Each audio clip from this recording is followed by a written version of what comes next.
আসসালামু আলাইকুম।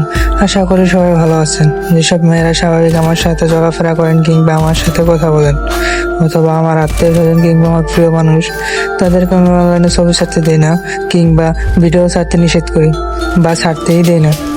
আর যদি কেউ ছাড়ো তাহলে আমি তার সাথে কথা বলি না, তার সাথে রাগ করে থাকি। এতে এরা অনেক মন খারাপ করে কিংবা আমার সাথে রাগ করে চলে যায়। তাই আমি আমার জীবনের ঘটে যাওয়া একটা ঘটনা আপনাদের সাথে শেয়ার করতে চাই। ঘটনাটা হচ্ছে এরকম যে যারা হয়তো আমার সাথে পরিচিত আছেন অথবা আমাকে চিনেন, তারা হয়তো জানেন আমি অনেক বছর ধরে গেম খেলি। ঘটনাটা এখন থেকে প্রায় 3 বছর আগের ঘটনা।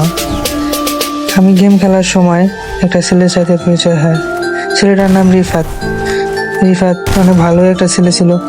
ওর সাথে আমার আস্তে আস্তে বন্ধুত্ব হয়, গেম থেকে ফেসবুকে মেসেঞ্জারে অ্যাড হয়।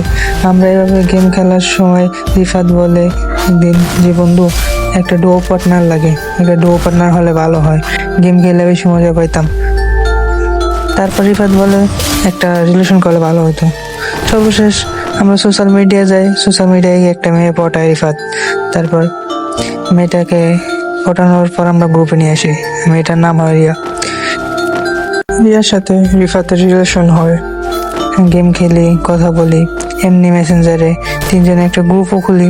গ্রুপ খুলে ভালোভাবে কথাবার্তা হচ্ছিল। রিফাত আর রিয়ার মধ্যে ভালোই সম্পর্ক হচ্ছিল, ওদের দিনকারও খুব ভালোই যাচ্ছিল। রিয়া স্বাভাবিকত অনেক সুন্দর হওয়াতে মাঝে মাঝে ও নিজের পিক হিস্ট্রি দিত, তারপর ভিডিও ছাড়তো। অনেক সুন্দর সুন্দর পিক, যেসব পিক ওর কাছে ভালো লাগতো ওগুলো ও হিস্ট্রি দিত, ওগুলো দিয়ে ও ভিডিও বানায় তারপর ছাড়তো।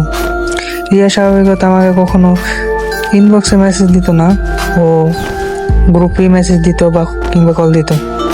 কিন্তু হঠাৎ একদিন রিয়া আমাকে ইনবক্সে কল দেয়। আমি তো পুরাই অবাক। আমি কল ধরে ওকে জিজ্ঞেস করলাম, কি হয়েছে, তুমি ইনবক্সে কল দিলে? রিফাতের সাথে কিছু হয়েছে? রিয়া বলে না। তারপর সে কান্না করে দেয়। আমি বলি, কি হয়েছে আমাকে বলো। রিয়া বলে, অনেক বড় একটা সমস্যা ফেঁসে গেছে। আমি বললাম, কেন, কি হয়েছে? আইডি হ্যাক হয়ে গেছে? রিয়া বলে না। বললাম, কি হয়েছে তাহলে? রিয়া বলল, কিভাবে যে বলি, লজ্জাও করে। আমি বললাম, তাইলে কিভাবে হবে, তুমি বরং রিফাতকে বলো। ও বলে না ভাইয়া, রিফাতকে বললেন না, আমাকে বকবে। আমি বললাম, তাইলে কি করতে পারি? রিয়া বলে, ভাইয়া বিষয়টা আপনাকেই বলি।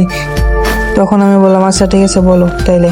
তখন সে কান্না করতে করতে বলছিল, ভাইয়া একটা আমি যে পিকগুলো দিয়ে স্টোরি দেই কিংবা ভিডিও বানাই সারি, একটা ছেলে আমার পিক স্টোরি থেকে ভিডিও থেকে স্ক্রিনশট মেরে রেখেছে। এখন সে আমার সাথে প্রেম করতে চায়, কিন্তু আমি তাকে না বলি, কারণ আমি তো তোমার বন্ধুর সাথে প্রেম করি।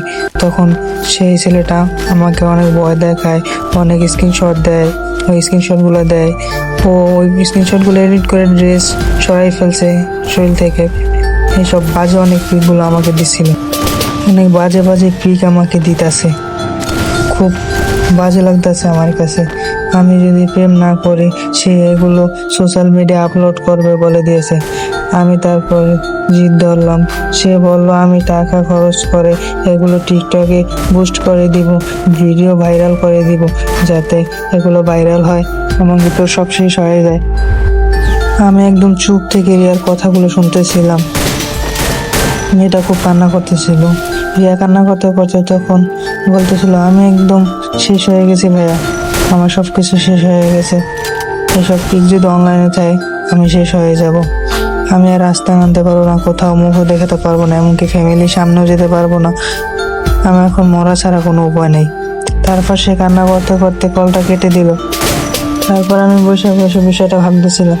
এবং কি আমার ভিডিও সর্বশেষে আমি সব বন্ধুদের একটা অনুরোধ করব, তোমরা এমনটা করো না। সামান্য কিছু ভিউর জন্য নিজের সম্মানকে বিক্রি করো না।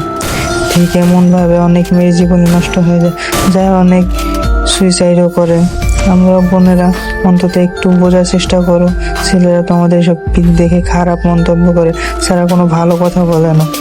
বিশ্বাস করো বোন, কিছু কিছু ছেলেরা এগুলো তোমাদের পিক দেখে এমন এমন খারাপ মন্তব্য করে যা তোমরা শুনলে মরে যাওয়ারও চেষ্টা করবো। মানে তুমি ছেলে হইলে আর যদি ওদের কথাগুলো শুনতা মানে কাছ থেকে, তাইলে তুমি বুঝতা যে ওরা কতটা খারাপ খারাপ কথা বলে। প্লিজ একটু বোঝার চেষ্টা করো, নিজের সম্মানটা নিজে ধরে রাখার চেষ্টা করো, অন্তত নিজের জন্য হলেও। সবাইকে আল্লাহ হাফিজ, ভালো থাকবেন।